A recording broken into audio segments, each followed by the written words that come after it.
এক বিড়ালের বাচ্চা তার বাবার সাথে তার নানু বাড়িতে বেড়াইতে যাইতেছিল অনেক হাসি খুশিভাবে, কিন্তু হঠাৎ দেখা যাচ্ছে এক কিংকং, ভয়ানক কিংকং দৌড়ে আসতেছে। আবার এদিকে তার টয়লেট পেয়েছে, তার বাবা তাকে টয়লেটে বসায় দিছে, কিন্তু দেখা যাইতেছে কি ওই ভয়ানক কিংকংটা ট্রেন থেকে থামিয়ে ঘুরে এসে টয়লেটের দিকে এসে বাচ্চাটিকে নিয়ে মনে হয় চলে যাবে, মানে কিডন্যাপ করে চলে যাবে। এখন চলে গেছে। আবার এদিকে দেখা যাচ্ছে তার বাবা অনেক রেগে গেল, তার সন্তানকে এক কিংকং নিয়ে চলে গেল দেখে।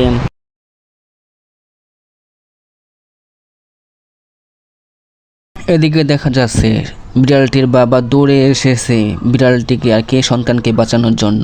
তার বাবা তো অনেক রেগে গেছে, চোখ মুখ দেখে শয়তান কিংকং এর সাথে মারামারি করে বিড়ালটিকে গাছের উপরে রেখে তার বাবা ভয়ানক কিংকং এই শয়তান কিংকংটিকে মেরে অনেক মারামারি, তুমুল মারামারি, শয়তান কিংকংটিকে হারিয়ে তার সন্তানকে বাঁচিয়ে বাসায় চলে গেল।